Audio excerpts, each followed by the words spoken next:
Who's ready for a good old-fashioned slobber knocker? Welcome into Fantasy Baseball today on Wednesday, March 1st. Frank Stampfl joined by Scott White. And yesterday I mentioned that I was going to put you in a steel cage match, Scott. Are you ready to enter the Thunderdome? Oh, I am. Oh, I'm always ready for a steel cage match. That is my idea of a good time. There you go. That's exactly what we're going to do today. We're talking projections. We'll find some disparities between ATC projections and Scott's rankings. And then we're going to do a breakdown of Shohei Ohtani because I told everyone that I was going to talk about Ohtani on yesterday's podcast, and I never did that. So we're going to do that today a little bit later on. Joining us to talk about projections, he is the mastermind behind the ATC projection system, which can be found right here on Sportsline, but also on Fangraphs, and I think a few other places as well. The host of the Beat the Shift podcast, pickleball connoisseur, and the lover of the New York Mets. He is Ariel Cohen. What's going on, Ariel? Hey, how are you? Frank and Scott, how are you doing? Oh, pickleball is so awesome. You guys, if you haven't tried it, you have to try it. It's amazing. And if you were watching the Met game on Sunday, they showed the SNY guys playing it. They didn't like it, but they don't know what they're talking about. They didn't like it. I saw on Twitter that they were ragging pickleball, and my first thought was you, Ariel. Well, isn't it like, doesn't, I don't know. I thought, like, I understand how that would be like an old man, crusty baseball take to not like this fad, but isn't it largely a fad among older people? Yeah. So no. So No? the nice thing about pickleball is that it's a game that anybody can play at any age, and so older people can play it, and it's a fun game for that level. But you can have a bunch of 20-year-olds playing it at a very high level, and it's very fast paced and running. So when I'm playing, I'm a 4-0 player. So when I'm playing, I'm running, I'm sweating, I'm going all the way up and knocking stuff, jumping over. I'm not just going, here you go, dink. Wait for it. Different type of game, but it's nice because every generation can play it in their own way. Because it's like a smaller court than a tennis court, right? Much smaller. Yeah, it's the size of a badminton court, actually. Okay. See, when I was in college, we played a game. It was called CAT. It was an acronym, catch and throw. And we'd play it on a regular tennis court with the tennis ball, but no rackets. It was doubles. You just throw it. Someone have to catch it, and then they'd throw it back. And it sounds lame, but it is not. It was tons of fun. We played that so many times, and people would always try and chase us off the tennis courts because, like, we actually have rackets. We'd be like, buzz off. We were here first. Yeah. Frank, this summer, we got to, instead of tennis, maybe we do pickleball. Yeah, I've got to try it out. You know, Ariel only brings up tennis because every time we play, he beats me. He is better than me, admittedly. And I love how when Scott asked about pickleball being an old person's game, my first response was like, yeah, for sure. And then, of course, Ariel had to say Ariel, let everyone know where they can find you on Twitter and all the work you're up to nowadays. Yeah, absolutely. On Twitter, I'm at ATCNY. I do the Beat the Shift podcast. You can find that on any podcast aggregator, and my stuff over at Fangraphs and Rotoballer, and of course the ATC projections right here on CBS Sportsline. Yes, for sure. And both Ariel and myself will be in Florida. Well, I guess Scott's going to be there too because he lives there. But we're going to be at West Palm Beach this weekend for First Pitch Florida, all the labor drafts going on. Ariel will be competing on Sunday in the mixed draft, and I'll be Friday night in the NL only draft. So if you're going down, you're heading down, come by, say what's up. We'd love to hang out and talk some baseball and watch some baseball, some spring training games as well. The main point of today's episode is because Scott hates projections. Not really, but we'll talk about it. And obviously, Ariel does a great job with ATC. So we want to pick his brain a little bit about what goes into the process and a couple of players that might either be higher or lower than consensus rankings or ADP. So let's just start off with a little game theory here, Ariel. What are the ATC projections? Because I know they're not the standard type of projection that we're used to seeing on like Fangraphs per se. Yeah, ATC is it's a projections aggregator. I take a bunch of other projections, good ones, obviously, and I blend them in a certain way. Most people who do aggregation only do they do aggregation across the board. So take 20% of this, 20% of that, 20% of this, and then blend it. But I actually have a different weight for each projection system, and it's a different weight per statistic. I might have one projection getting a very high weight in stolen bases, but a low weight in pitcher strikeouts, and vice versa.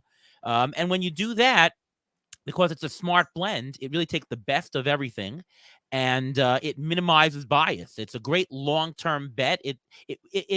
I rig it so that it would be the best bet of the players if you had used this type of weighting over the last couple of years. So that's a little bit about that. The nice thing about ATC, though, is that its strength is in its hit rate, in that if you pick a player and the player is going more, ATC is showing that he's worth more than what the market is. In general, that percentage of the time being right is much higher than than other projections or other rankings. And similarly on the bust rate, if ATC shows it's a bust, not that it's usually right, but it's right more often at the time than everybody else.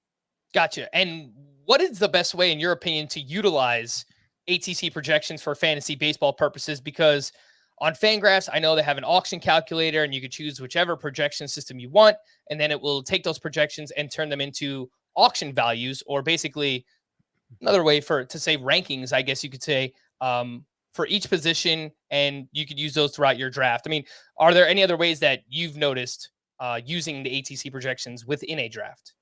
Yeah, that's the best way to do it, is really to come up with use the auction calculator.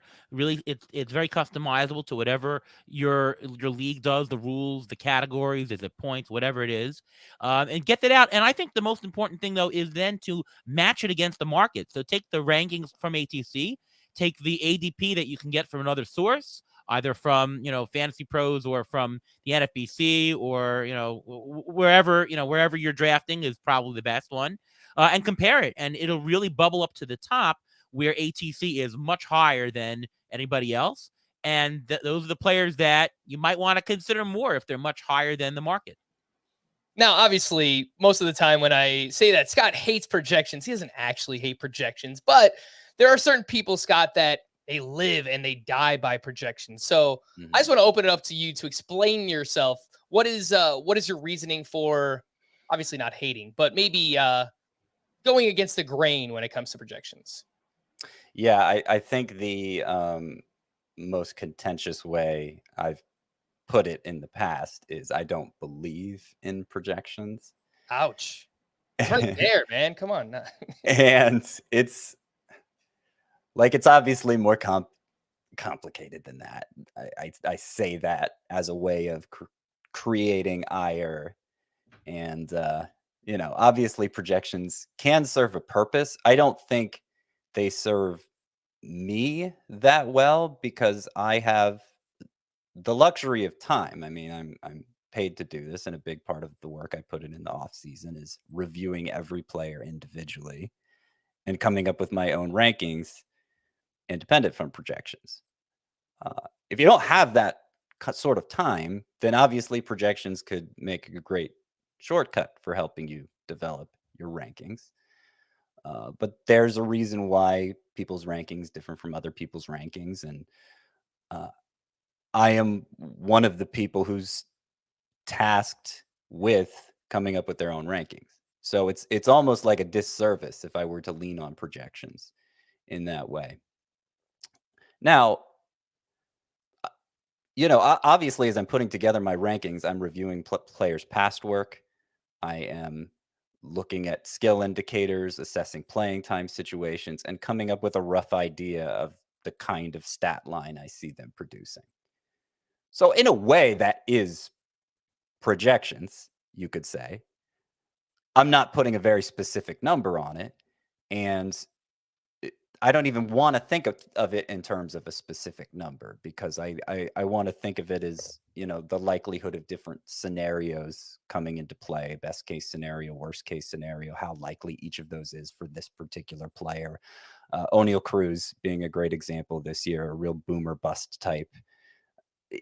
A nice median projection for O'Neal Cruz would probably not be a very realistic stat line for O'Neal Cruz. He's probably either going to outperform that median projection or underperform that median projection. And so that's where I think projections are limited. And I know, Ariel, you have ways of kind of tweaking the projections to account for those risk factors. And like, I think the way you do projections is a very sensible way of doing it. So, it's not at all meant as a way to undermine what you do. You do it well. But it's just more for me, projections would serve as a crutch, and I see people use them as a crutch in times that I think are detrimental. For example, this is one thing that always irks me when a draft is complete. Somebody plugs everybody's rosters into a projection system. Oh, this is what the standings are supposed to look like. The standings never end up looking like that. And usually because projections are kind of median in nature, they try to find the most vanilla outcome for every player. There's not going to be much differentiation in those projected standings anyway, not much, as much as there actually ends up being in real life. So that's kind of an annoyance of mine. But that's the sort of thing that bothers me with projections, when people are like, oh,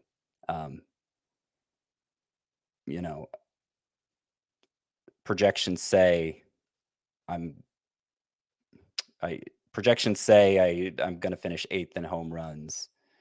Well, maybe it's a really low projection for one of those players, and that's why it's showing you 8th for home runs instead of 4th in home runs. The gap may not be that big between the two teams. I don't know. I think you get what I'm saying. Yeah, I think the problem, and Scott, you touched on this, is that sometimes people take the projections too much at face value. And Ariel, you can correct me if I'm wrong, but I believe these are median projections. They are 50th percentile outcomes. So again, you brought up O'Neal Cruz, Scott, and the projection according to ATC, 244, 24 home runs, 17 steals. Yeah, now, I don't see a scenario where he hits 244 with 24 home runs or whatever you said it was. Like, that just, like, if he hits only 24 home runs, he's probably hitting 210 or less, And I think using projections as like a starting point, just to give you an idea of like a baseline value for a player, and then you dig in a little bit more and figure out, okay, I like this player a little bit more than projections, so maybe you boost them up yourself. I think that's the way that I would utilize projections, and that's a way that I have used them before. But Ariel, I know that ATC also has different risk factors to measure a boom or bust type potential player like an O'Neal Cruz. Yeah, so a lot was said there, Scott. No, I totally get that. I totally get that you don't want to just rely on some computer system that's giving you a very bland 50th percentile. But projections are about a best guess. It's not about showing what actually is going to happen. It's, whenever I project batting averages, I always have like 4 guys projected over 300. Freddie Freeman, Luis Arias, and Juan Soto, let's say. And everyone asks me, wait a minute, Ariel, that's not going to happen. There's going to be like 15 people over 300. Your projections can't be right. But that's not true. You can have a best guess projection that isn't an exactly real life scenario. And let me give you an example that everyone can relate to. If you go into a hotel lobby and you go to the bottom floor and there are 2 elevator banks, A and B, and they're 10 feet apart. You don't know which one's going to go first, right? So you don't know where to stand. Where should you stand? What's the best guess of where you stand? It's the middle. The middle. But the middle is not an actual answer. You can't get on in the middle. You have to get on here or there. So even though it's not a real life guess, it's still good to be there because it's the shortest distance between both possible points. And when you're making bets in the long term and you're betting on a lot, like if you were to do this experiment 35 times, you're best off being in the middle. So when you're picking a fantasy baseball team and you're picking 23 players, you're better off with the best guess being in that middle line, even though it may not be an exact real thing. I'm just trying to illustrate the fact that it doesn't have to be exact what you would conceive in real life to be best guess in the aggregate. But what ATC does, which is really interesting, is ATC doesn't just provide a number, it provides a flavor. Because since ATC comes from different projections, there is a range of different projections. Some projections have a player, really high. Some could have really low and everything in between. And there are some players that projections are just really tight within each other. They all say he's a $10 player, 10, 9, 10, 9. and some they're all over the place. That's really helpful because that shows the riskiness of projections for the player. We have no idea what this player is going to be, or we have a really good idea. Having a more certainty of what a player is a very, very, very good dimension for projection. So it's not just the point that you're getting with ATC. You're getting a flavor of how disparate the underlying projections are. And I think when you're coming up with who you should pick, you can understand what the best guess is, which is ATC, but understand that, there are opinions up and down. Like, for example, I picked Vladimir Guerrero Jr. He actually has a very wide spread of projections, but I like his upside in the first round because I saw what he did 2 years ago when he was a $40 player, and I sort of bought into that. So I didn't just take the number, which would have put him a little bit lower. I bought into that, and I like that highness. I usually don't do that in the first round, but I don't know. Me as the analyst likes him better than the ATC projections, and that's fair, So there's a lot of different things you can do, and one of the good things about ATC is it really colors in everything. Ariel, I have to ask, did you take Vlad over Freddie Freeman? Because I know you love Freeman. Yeah, I did take Vlad over Freddie Freeman. Yes, I had that choice. I do like Freddie Freeman, but just where I sat in the draft, what I was thinking I was going to get later in an auction, you might not see me do that. It's get anybody whenever you want. But where you're positioned in the draft, I knew that I had to get a certain combo, and so Vlad gave me a better combo that makes it easier for me to do the rest of the draft, and that's why I took him over Freddie Freeman. But that's the difference between a snake draft and the salary cap one. You wanted more power? Is that what you're getting at? Correct. I wanted more power from that spot. Yeah. Mm-hmm. And I would say, like, last year was a down year for Vlad, but that's probably his floor, right? I still think that we could see a pretty realistic outcome where he's close to a 900 OPS type player, hits 30 to 35 home runs, and drives in a bunch of RBI this upcoming season. Let's do a little ATC versus Scott White, a little projections versus rankings, and some players that ATC is either higher on or lower on compared to Scott's rankings. This one might be a little fugazi, this first one right here, because we were talking beforehand. I looked at the projection for Vinnie Pasquantino, otherwise known as Vinnie P. Baby. But the projection's good. Like, I saw the projection according to ATC. I was like, this doesn't really make sense. So I don't know. Maybe it'll just be a bunch of people agreeing that Vinnie Pasquantino is really good, like we've been doing all offseason. By the way, Ariel did a great podcast interviewing Vinnie Pasquantino, so you can go check that out in the Beat the Shift feed. But the projection is 278, 22 home runs, 69 runs, 77 RBI, and an 831 OPS for Vinnie Pasquantino. And it sounds light, but that still is a player who doesn't have a very long track record. So it's mildly conservative, but Ariel, where are you at on Vinnie Pasquantino this season? Do you actually see yourself buying in? The ADP is 94.4. Yeah, so here's a spot where the ATC projections have him close to about the 8th or 9th best first baseman. But because of the risk factors, all the projections, amazingly for this second-year guy, or barely a second-year guy, they're really tight. Not only that, they're skewed negative, meaning if there's any one projection that disagrees, it disagrees low. I'm inclined to toss that one out. I think he could be better. I love Vinnie P. His contact rate is unbelievable. He had almost a 90% contact rate. He walked more than he struck out last year. That's really hard to do. And when I spoke to him on the podcast, he was well aware of that. This guy was on the ball. Sometimes when you actually talk to a person, you really get to know them. He's so on the ball, so well-spoken, very analytical. I love his attitude, and I think that the 22 homers that ATC projects, that might even be low. So I'm in on Vinnie Pasquantino. Risk adjusted, he's about my 6th best. Maybe Jose Abreu goes right before him, but I have him right there. I think he is amazing. Scott, you've done a few more drafts recently. I know you just did a salary cap head-to-head points draft before this podcast. We're currently doing the Great Fantasy Baseball Invitational slow draft as well. The more drafts you do you find yourself more likely, less likely to draft Vinnie Pasquantino? I haven't drafted him yet, I don't think, which Fraud. I hate that I can't, like, as we talked about, just coming out of the position previews, we talked about this ad nauseum, like first base. And shortstop, but even more so first base is one of the few positions that really affords you an opportunity to wait. And so, everybody likes Vinnie Pasquantino. So if I were to draft him, I would be passing on the chance to wait at that position where you actually can wait. So that's been the problem. Originally, I had him ranked lower than 6th. I actually had Jose Abreu ahead of him. And I think most likely scenario for each, I think it would be close between those two. I might still give the edge to Abreu, but I decided to bump Pasquantino up over him because I like the upside so much. And because I'm already having a hard enough time drafting him as it is now that he's ahead of Abreu.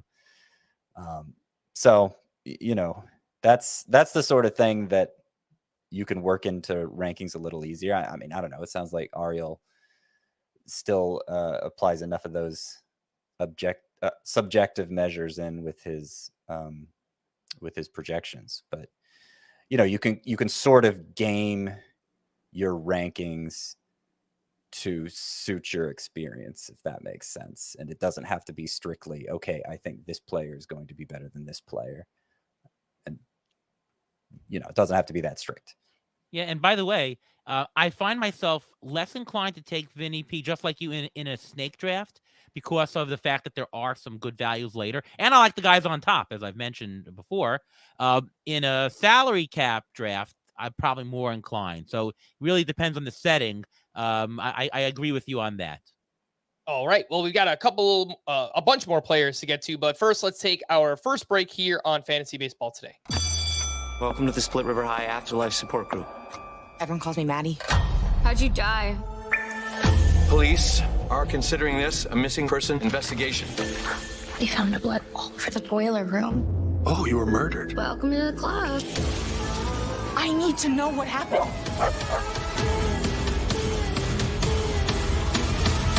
I found something. Twisted.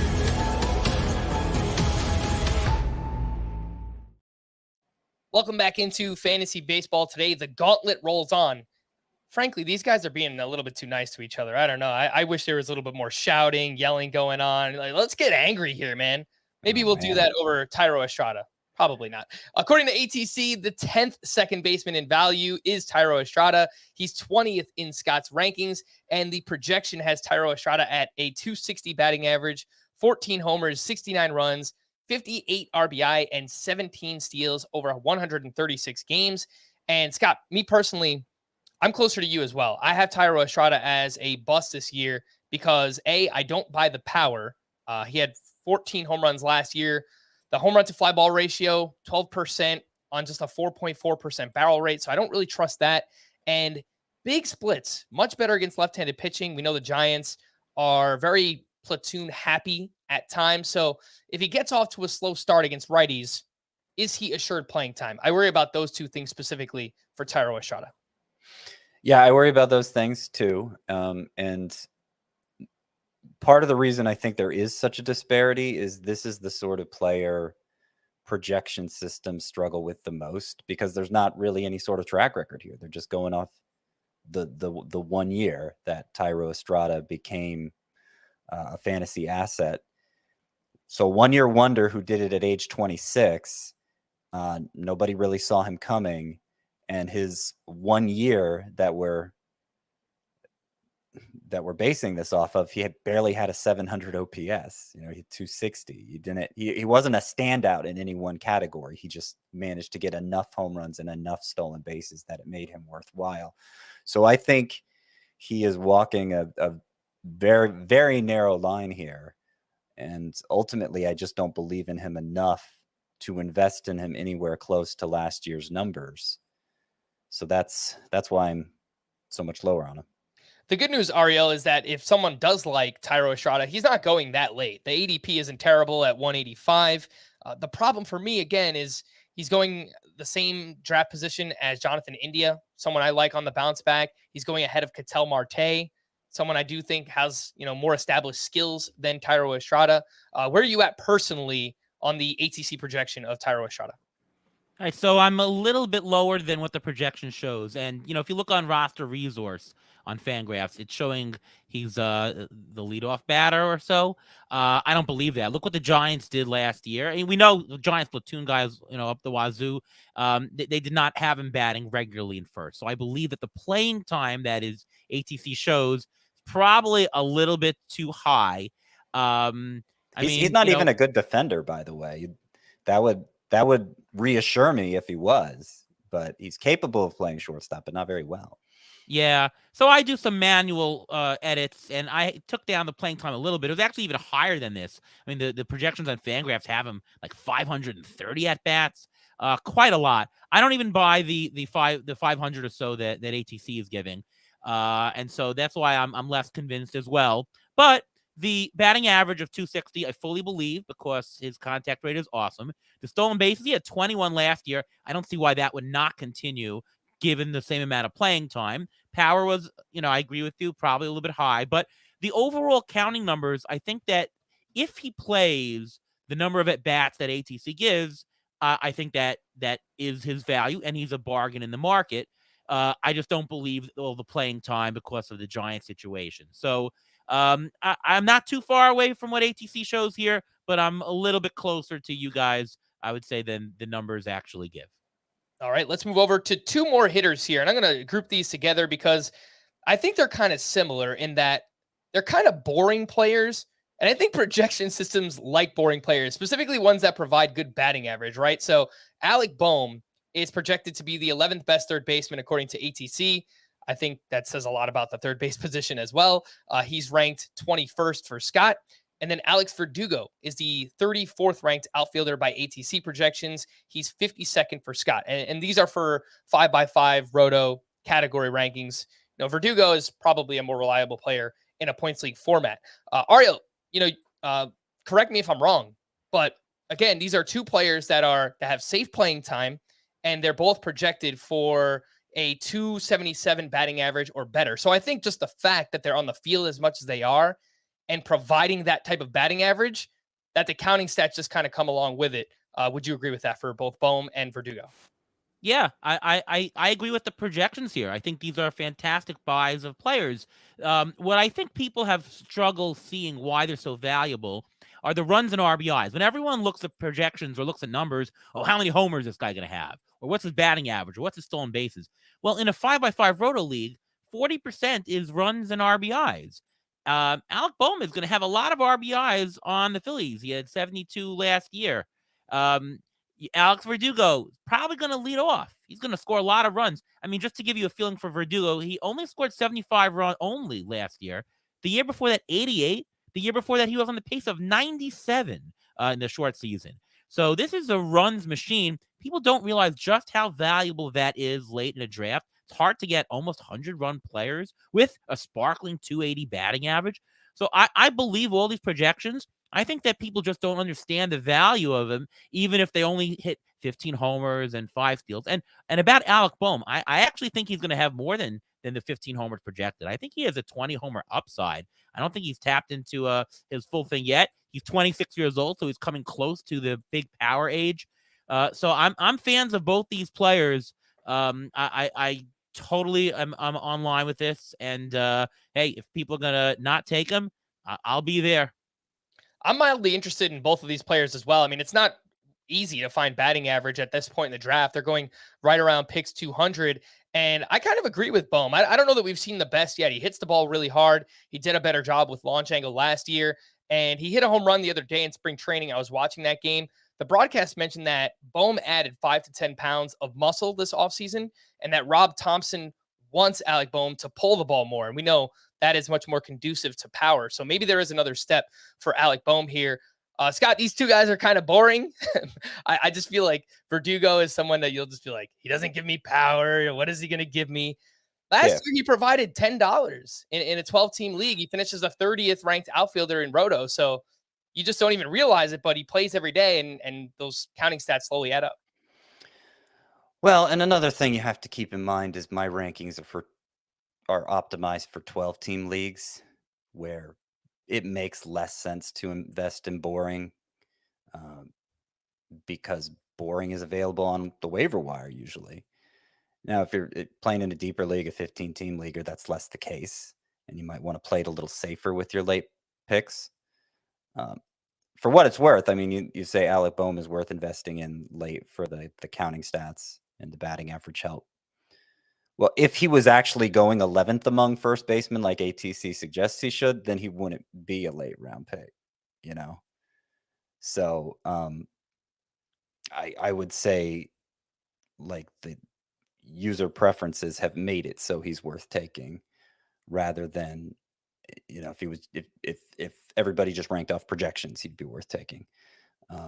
The other thing is, like I just laid out, some of the third basemen that I rank ahead of Alek Bohm are higher ceiling types with a lot more risk, like Anthony Rendon, Josh Young, Brian Hayes, Jordan Walker. I have him ahead of Alek Bohm. I mean, who knows when he'll get the job in St. Louis and who knows how well he'll do as a 21-year-old, but it could go really well. It could go sort of like it did for Julio Rodriguez last year. And I'd say the risk is worth the reward over the relatively boring Alek Bohm. One thing you said there, Scott, that I do agree with is I think these two players are better suited for deep league formats. So Right. If you play in a 15-team roto league or NL only with Bohm or AL only with Verdugo, I feel really good at that these guys are going to play. They've both been, relatively healthy so far in their careers. So I do think they are more optimized for higher floor, deep league plays, both Alek Bohm and Verdugo, guys that I do think could outperform where they're being drafted right now, if that's just what you're looking for at that point in the draft. Let's move over to pitchers. And Alek Manoah is an interesting one here. SP14 for Scott, SP24 for ATC. And this is something that we've seen with projections in the past, and we continue to see with somebody like Julio Arias, where the peripherals, the xFIP, the FIP are typically much higher because someone like Manoah or Arias, they do a really good job of limiting hard contact. And Ariel, again, correct me if I'm wrong, but I feel like projection systems struggle with pitchers that limit hard contact. Maybe they don't have the same level of skills in terms of strikeouts and swinging strike rate, but that's something that's not quantified enough yet when it comes to projection systems. What would you say for both Alek Manoah or even someone like Julio Arias, because they have very, very similar skill sets at this point? Yeah, your point is correct. Julio Urias is often penalized by projections and probably too much. Doesn't quantify. Projections don't get the BABIP right. I mean, the being on the Dodgers with a nice park, some good defense or so, the BABIP's going to be lower, and projections are going to regress it to more of a league average and show, hey, he's outperforming his FIP, he's outperforming his Sierra, he should be worse.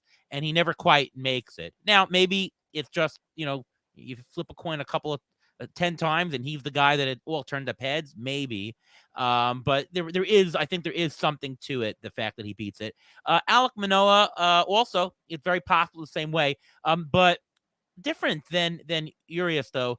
In Toronto, the BABIPs are usually higher. Look at Kevin Gausman and Jose Barrios, and they got hit by really, really bad BABIPs. And Alek Manoah was so unlucky the other way. I just think that gap is going to be tilted more towards the unluckiness being in Toronto. So that whip of under 1, that's not even close. I think the rest of his stats look fine. He's going to give up more runs. Toronto is also bringing in the fences. So it's going to be a little bit more hitter-friendly even, especially to homers, which give up runs. So I think that Manoah is just a slightly worse than people think. And certainly a bigger, you need to take a bigger cut on him than you would for Urias because of the park that he plays for. And so, again, I think the projections are down on him. Not all rightfully so, but I think it definitely you need to give the ding on him more than the market does. Yeah, and I think this is where nuance is involved with projections, right? Because, Ariel, you just mentioned that projection systems automatically want to regress the BABIP towards league average. But somebody like Julio Arias or Alek Manoah, they're typically going to have lower BABIPs because they're fly ball pitchers, right? So those are either turning into fly ball outs, or they're going out for home runs. So not being factored into, they're factoring into a lower BABIP for both of those guys. So I don't know if we could just say, okay, it's going to regress towards league average because those guys give up fly balls and they do a really good job of limiting hard contact. So Scott, I think this is one spot where there has to be a little bit of nuance involved in your specific analysis of players. And that's something that we see with Alek Manoah. With all of that being said, I would still bet on his ERA jumping, closer to 3 this year. I mean, 2.24 with a 0.99 whip. As good as he was, his xERA, according to StatCast, was 3.35. So I expect it to be closer to 3. I mean, anytime somebody has a low 2 ERA, it's unlikely that's going to be repeated. But the projection has him at 369, and that's obviously a huge correction, an overcorrection, I would say. Part of the issue with projections is you never know, you don't get a look under the hood. You don't know exactly what variables it's accounting for, not accounting for, and if it's accounting for them enough, because there are so many variables you can consider. And when I look at Alek Manoah, of course, the initial knee-jerk reaction is, oh, look at that gap between his ERA and his ERA estimators.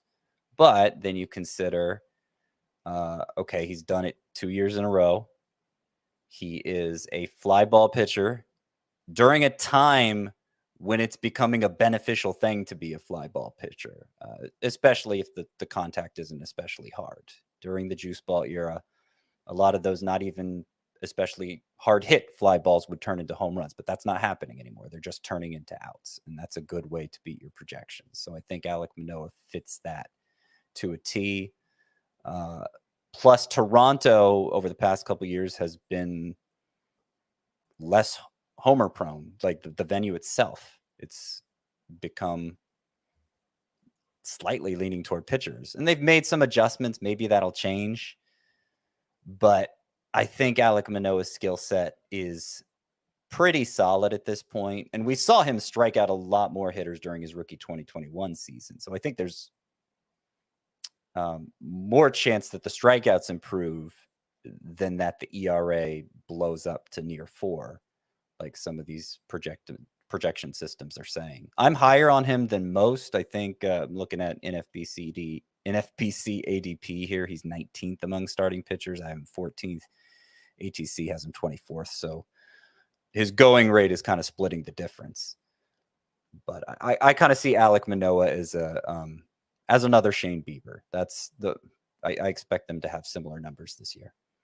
And the thing is, it's interesting because they go about it different ways, right? Like Bieber doesn't get a bunch of fly balls. He gets like a good amount of ground balls, but he's just been around longer, has a longer track record. That's why I trust someone like Julio Urias over Manoah. If you're just deciding between those two, they're similar pitchers, but we've seen Urias do it for the past 3-4 years. So I just trust it more with someone like him versus Alek Manoah. Let's get to one more pitcher here. We've talked a lot about Jesus Luzardo. I was going to go on my little rant, but everyone knows why I love Jesus Luzardo. Have we talked that much about him? I don't feel like we've talked that much about him. I mean, that's fine. Go do your thing. You're moving us forward. Do you want to talk about Luzardo or Jordan Montgomery? Because Montgomery's kind of boring, but that's probably why he ranks very high in projections. I don't care. Either one. Let's get into it. Let's do it fast, and maybe we can do both.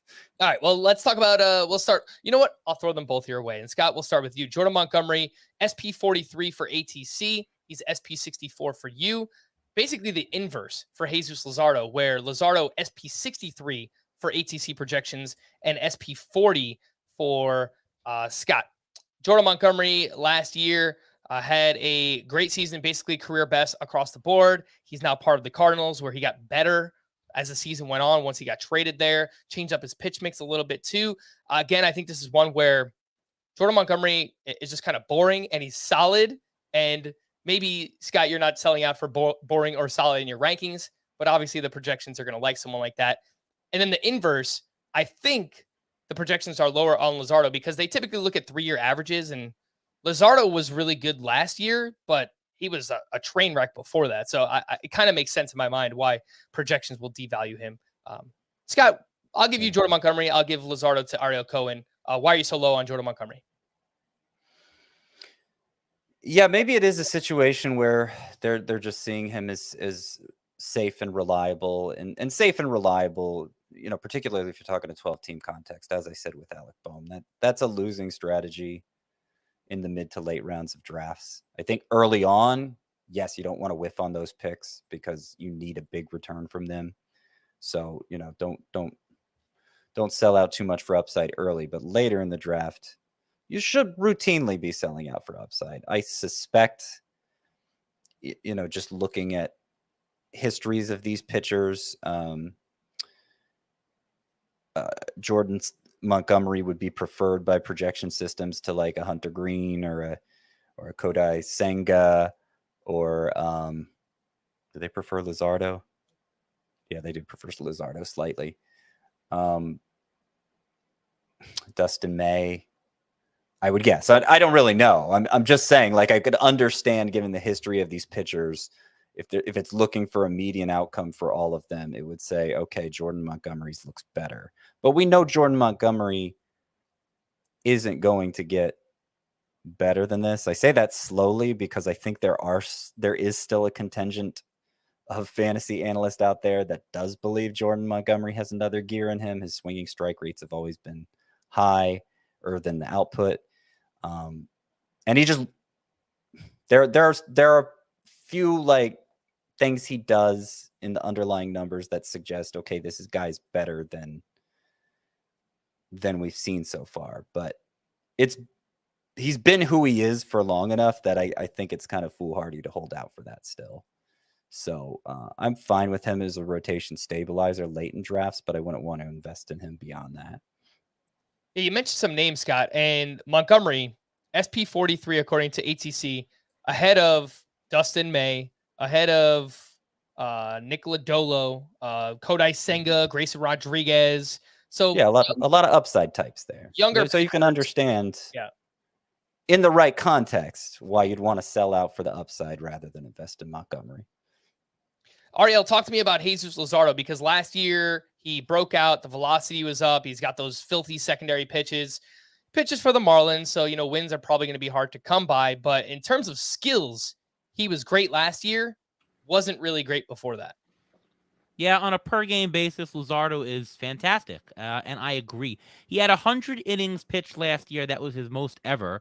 So question is, what do you project him to get to from 100? Does he jump up 70 innings? I don't think so. People don't jump up 70 innings. I think they traded him. I think they don't want to burn out, right? So I think the biggest issue between the two are the innings. Montgomery is more reliable, higher floor, less chance of a collapse, I think. And he's been pitching 170 innings plus. So you're getting volume out of Montgomery. So when you get to this point of the draft, there's always going to be a wart on some pitcher, whether they have lower skills, whether they have lower playing time, whether they're risky, health concerns. So Luzardo has the innings playing time concern, and Montgomery has no upside. It's a question of what your preference is at this point. If you're looking for a riskier pitcher and with upside, Luzardo is the guy, and vice versa for Montgomery. The other thing I just want to point out, though, even though the rankings are that you mentioned somewhere between 43 and 63, that sounds like 20 spots. But if you actually calculate the dollar amount they're worth, let's say in a 15-team setting, it's like a $3 or $4 difference between the two. It's not much. Yeah. There's a bigger difference between 40 and 20 than there is 40 and 60. So they're actually not that dissimilar in terms of pure value. I think it's literally just pick the pitcher that fits your profile of what your team and what you're looking for. So in a 12-team league, as Scott would say before, Luzardo is much, much more appealing, right? In a 15-team or deeper league, I think Montgomery is more appealing. So I think it really matters on what you're drafting for, but the values are much more similar than you think. But I would give the edge to Montgomery because I think there's a lot more innings, and 30 more innings of a decent pitcher is actually worth something. Mm-hmm. The ATC projections have Luzardo for 147 innings, and as someone who likes Luzardo quite a bit myself, I would say that's fair. That is a fair innings projection for him, right around 150. If he gets to that with the ratios and strikeouts that he showed last year, then I think he's going to outperform where he's going in ADP right now. I think that would probably be a top 30 or even top 25 starting pitcher. It remains to be seen if Luzardo could actually get to those 150 innings. Let's take one more break. Before we do that, make sure to join our FBT Facebook group. It's a fun community asking all different kinds of questions right now. It's facebook.com/groups/fantasy baseball today. Go there to join up. And please make sure to follow us on TikTok if you haven't already. If you like to dabble in the TikTok world, just search FBT Pod, one word, FBT Pod on TikTok, or go to tiktok.com/@FBT Pod. Let's take one more break and we'll be back right after this. Meanwhile, on Paramount Mountain. Okay, we have the northern face, the southern face, and the Sylvester Stallone face. Of course. Hey, how you doing? How you doing? Is that Dad? Yeah. No, don't sneeze. Dear God, no. Hold it. Hold it. Don't do it. Down. Ha! Gesundheit. Thank you. You're welcome. All right, let's hit some news and notes, and then we'll wrap up with a discussion on Shohei Ohtani. Here's what we've got going on from Tuesday's action. We have an early contender for dumb baseball player injuries, as Joe Musgrove fractured his big toe after accidentally dropping a weight on it. So Musgrove will not throw for a minimum of a couple of weeks. That's all they said. It could be 2, hopefully. Opening day is in question, but Scott, I didn't lower Musgrove in my rankings because he's at the end of a tier for me. And if it turns out he misses 1, 2, okay, maybe 3 starts, I don't think that's a reason to drop him behind Robbie Ray or Tristan McKenzie. So I just kind of left him where he is for now. Did you lower Tyler Glass now? Yeah, I did, because we got a timetable there, and that was 6 to 8 weeks. So we might not see him until May. And if that's the case, I dropped him down to SP 44. So about like 15, 17 spots in my rankings. Yeah. So like he's Glass now is going to miss about a month of the regular season. I imagine it'll be pretty similar, the timetable for Joe Musgrove, because they say he won't throw for at least 2 weeks, right? Like that's the most optimistic. And then that's just starting to throw some. That's not ready to jump in a major league. I don't know. I don't know that the timetable is going to be that dissimilar between the two of them. So I moved them down. I haven't actually done it yet, but I am going to move them down to the where did I decide it would be? Just after like Chris Sale and Charlie Morton, ahead of Freddie Peralta in my rankings, about a $9-10 pitcher and a salary cap. Oh no, that's not right. We just did a head-to-head point salary cap, so that's why I have those values in my mind. Obviously, starting pitchers are worth more in that format. But yeah, that's basically the range I'm talking about for. Okay, both of them. Go ahead, Ariel.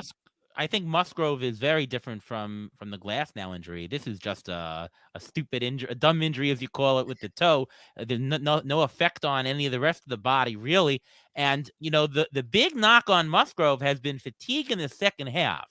So maybe this makes his second half better if he's throwing a couple less innings. Maybe the point is that you're probably actually getting a nice little bit of an injury discount, whereas he actually might be even better further into the season. So I'm good with that. With Glasnow, I mean, he's coming off of surgery. You know, who knows? A lot more risk there. All right. More risk, more reward. That was, you know, that obviously applied even before these injuries. Yeah. On a per inning basis, at least. I mean, I think just normal expectation is that Glasnow would give us 130 to 150 innings, and Musgrove had been pretty safe for about 180. So right. Me personally, I had Musgrove higher in the rankings before all these injuries took place. Yeah, I did too. Gavin Lux was unfortunately diagnosed with a torn ACL, which will require season-ending surgery. Miguel Rojas will step in as the starting shortstop unless they make a move. But there are some trickle-down effects here, Scott. Dave Roberts suggested that Mookie Betts might play more second base. That's not the first time we've heard that this offseason. Not sure exactly what that would mean for Miguel Vargas, who they plan to play at second base, but they've thrown it out there once again. He also said that Chris Taylor is expected to play more shortstop. So maybe playing time up for Chris Taylor and some positional versatility for Mookie Betts. Yeah, I mean, I presume Miguel Rojas is going to play the most shortstop. Not that that's interesting for fantasy. Are you? Scott's about to die, so I'm just gonna start talking right now. Yeah, Miguel Rojas, I would expect to be the starting shortstop. He's a name to know for NL only leagues. I don't think anything shallower than that. Last year, Rojas hit 236 with 6 home runs and 9 stolen bases. But yeah, this is good news for Chris Taylor, obviously, and it wouldn't surprise me if the Dodgers go out and make a move here. But for now, it looks like it's going to be Rojas, and they'll kind of fill in the blanks within the roster. No. And Vargas should gain time. Yeah. I mean, that was something that I thought of too. It just raises the floor in terms of plate appearances for Miguel Vargas this season. Someone who I know Scott likes quite a bit. And Scott, are you back? Are you alive? No. Scott is drinking water. I'm going to move on, and then Scott can come back to us. Astros GM Dana Brown said Yordan Alvarez, quote, should definitely be back for opening day. He added, we feel totally confident that he'll be in games sometime midway through spring training. Alvarez is currently dealing with left hand soreness, something he dealt with last year as well. Tyler Glasnow, as I mentioned earlier, expected to miss 6 to 8 weeks after he was diagnosed with a grade 2 oblique strain. And I mentioned I dropped him down the rankings just behind Chris Sale, Dustin May, and Jeffrey Springs. Similarly to Tyler Glasnow, Seiya Suzuki has been diagnosed with a moderate left oblique strain. There is not a clear timetable yet. I would imagine it's at least 4 weeks. I mean, I don't want to speculate, but I dropped him down quite a bit too. I was pretty high on Suzuki, so I hate to see something like this, but I moved him down to outfield 36, just behind Mitch Haniger, Andrew Vaughn, and Nick Castellanos. I guess you can argue that he could be moved down even lower than that. Jose Miranda has been limited to DH early in camp due to a sore right shoulder. Doesn't sound too serious for him. Ramon Laureano left Tuesday's game with left groin tightness. Tyrone Taylor is in jeopardy of missing the start of the season due to a right elbow sprain. This could be an opening for our guy, Scott, Al Frelick, or they'll just throw Brian Anderson in right field and just to an opening. Yeah. Well, in that scenario, it would be an opening for Bryce Terang, right? Which would also be good news. Yeah. So, yeah. It sounds like somebody more interesting than Tyrone Taylor could benefit from this. Did you have any other Dodgers thoughts? And are you good? I don't want to throw questions your way if you're not good. I don't know. Well, we'll try to push through the pain here. Let's do it. Not really. I think you guys pretty much covered it. Miguel Vargas is capable of playing outfield too. So when they move Mookie Betts to second, they might just move Vargas out to left field. You know, I don't know that it would be. They got Jason Hayward there.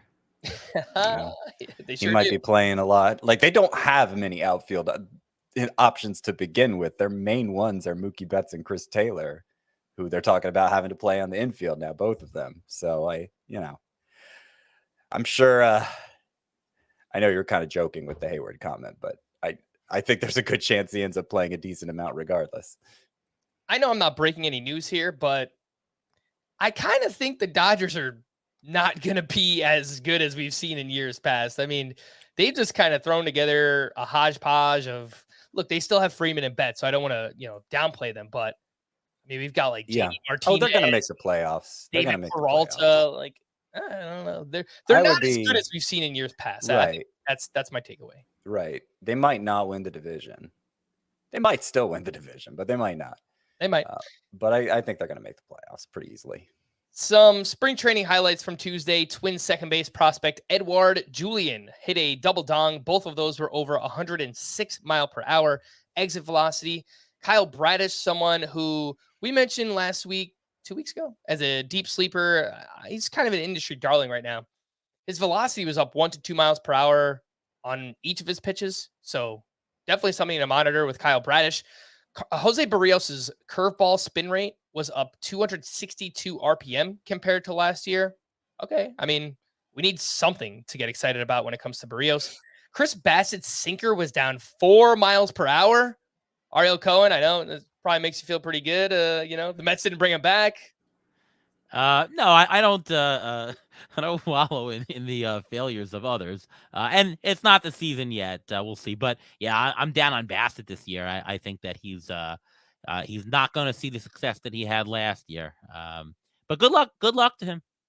Look, it's worth mentioning that in spring training, a lot of pitchers, they start off, 2 to 3 miles per hour slower in their velocity, and then they build it up throughout the spring. And, they normally get to where they should be, maybe a little bit below that. But I mean, 4 miles per hour, that's kind of a lot. So I want to pay attention there.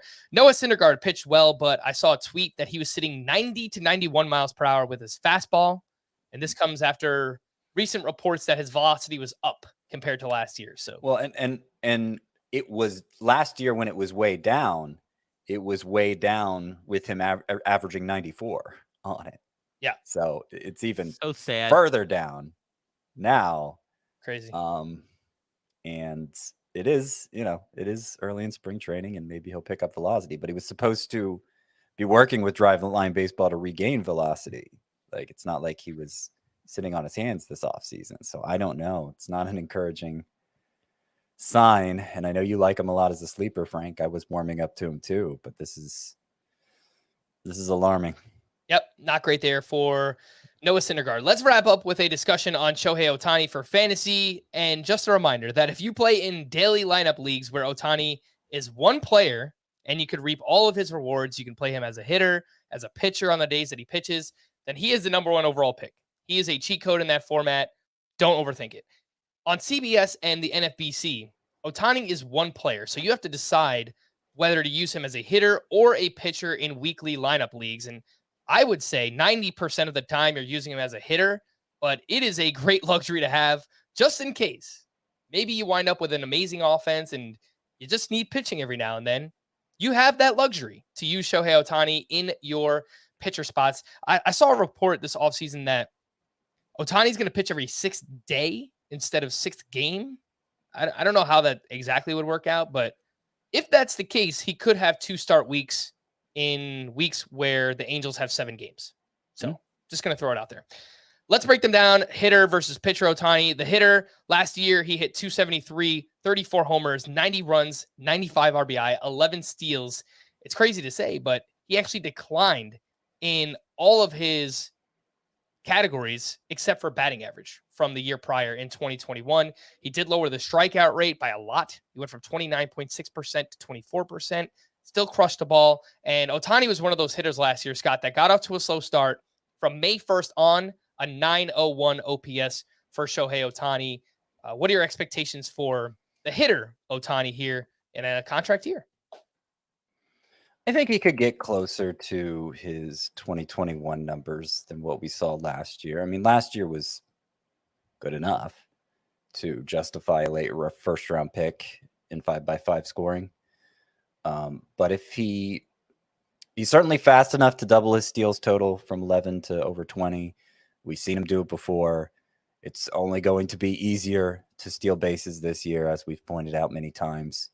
So I would still think of him as a benefit in that category, even though his total was underwhelming. And yeah, the home runs, how many did he hit in 2021? Was it like 46? 46. Okay. And so he was down to 34 last year. It's hard. It became harder from 2021 to 2022 to hit home runs. So 34 in last year doesn't mean the same as 34 2 years ago. I think that's worth pointing out. But just given quality of contact for Shohei Ohtani and the fact he was 100th percentile in max exit velocity, 99th percentile in X slug. Yeah, he's still within his capabilities of hitting 40 home runs. And I think there's a good chance it happens again. The big problem, as you've experienced yourself a couple times, Frank, is it makes for such a difficult build at a time when position scarcity is becoming a major issue again. Using your first pick on somebody you could only use at DH and not an outfielder, which becomes very scarce, or a third baseman, which becomes very scarce. I can't see myself doing it, to be honest, even if the numbers warrant it. Yeah, and it's increasingly harder in a deeper league. So 15-team roto, these great fantasy baseball invitational drafts that we're doing. I had the 11th pick. I wasn't expecting Ohtani to be there. I was kind of hoping somebody else would take him, so I didn't have the decision to make. And I wound up taking him. And, I'm 8 picks in and don't really love the team. We did one other mock draft this offseason, Scott, where it was a 15-team roto. And I took Ohtani there to try it out, and I didn't really like the team. So, it's shame on me because I didn't learn from my mistakes, but we'll see the way the team turns out. He's obviously an awesome player, but for fantasy purposes, you are somewhat limited because you can only use him in your utility spot. If you play on Yahoo, there's two different players. There's a hitter Ohtani and a pitcher Ohtani. However you feel about that, we'll save that for another day. But just focusing on the pitcher Ohtani, I mean, he was amazing last year. 2.33 ERA, 101 whip, 11.87 K per nine, 14.9% swinging strike rate. Among starting pitchers with at least 160 innings last year, third in FIP, second in K per nine, first in K minus walk rate, fifth in swinging strike rate. If you're just looking at our starting pitcher ranks, Scott has Ohtani at SP 16. I have him at 13, and Chris has him at SP 10. So, Ariel, I'll throw the pitcher your way. What are your thoughts this upcoming season? Again, in a contract year, I wonder if maybe he just pushes a little bit further and we can get to like 175 or 180 innings this year. Yeah, he was so good as a pitcher last year that, up until last year, you always played Ohtani as, well, if you only have to play one of them, then obviously you're going to play the hitter unless there's a 2-start week, right? But I don't know. I think that if you have Ohtani, you might be playing him a much higher percentage of the time as a pitcher. Like, if there's even one good matchup, I can see you actually doing it. He increased his strikeout rate from 30 to almost 34% last year. His walks went down. He was a 200 plus strikeout pitcher, and he only pitched 166 innings. He was enormous on a per game basis. He was fantastic. The ERA 2.3. I think that he's just, he's easily the most complete player in the game and one of the most awesome things to watch in a long time here. And if you rostered him just as a pitcher, you'd be totally happy with the results. The problem, of course, is that in the leagues that you're mentioning, he's too expensive to go as that pitcher because you're buying him for more of the hitter value, right? And as Scott said, the problem is, well, you're blocking your utility spot right away. Makes it harder to build a roster around it because there might be a nice player later you want to get, and I got Ohtani there. So he's a difficult person to roster. And I just want to add one more thing. He is far more risky than you think. Because he plays both hitter and pitcher, the health risk is much more. It's not double. I'm not going to say it's double, but it's a lot more than you think. If he pulls an oblique on as a hitter, all his pitcher stats get wiped out and vice versa. And he's on the field more. We've never seen this kind of two-way player. So we can't just say, well, he's done it in Japan, so he's going to be good. He's a rock. I don't know. Injuries are up so much. 60% of all of baseball goes on the IL at some point just because he's been not injured in the last year or two. I think the risk is there. So for the risk alone, I would probably demote him out of the first round. Still fantastic player. I love watching him, but for a fantasy purpose, I think he's too difficult and more risky than you think.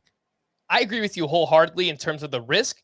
The counterpoint that I would present is that the past 2 years, he has played 157 and 158 games. So he's managed to stay healthy. It doesn't mean that he will be healthy moving forward, but at least the past 2 years, he's been really healthy. I mean, we're talking he's only missed a total of 9 games over the past 2 seasons. Speaking of using him as a pitcher, the Angels open up against the Oakland A's in Oakland, and that's like a short weekend kind of series. If you have Ohtani, you're probably using him as a pitcher the first week of the season, if we're being honest. So what's the percentage of the time you think this year that if you roster Ohtani, well, you're rostering Ohtani in TGFBI, right? Like what percentage of the time he's going to be a hitter versus pitcher? Is it going to be like 70-30?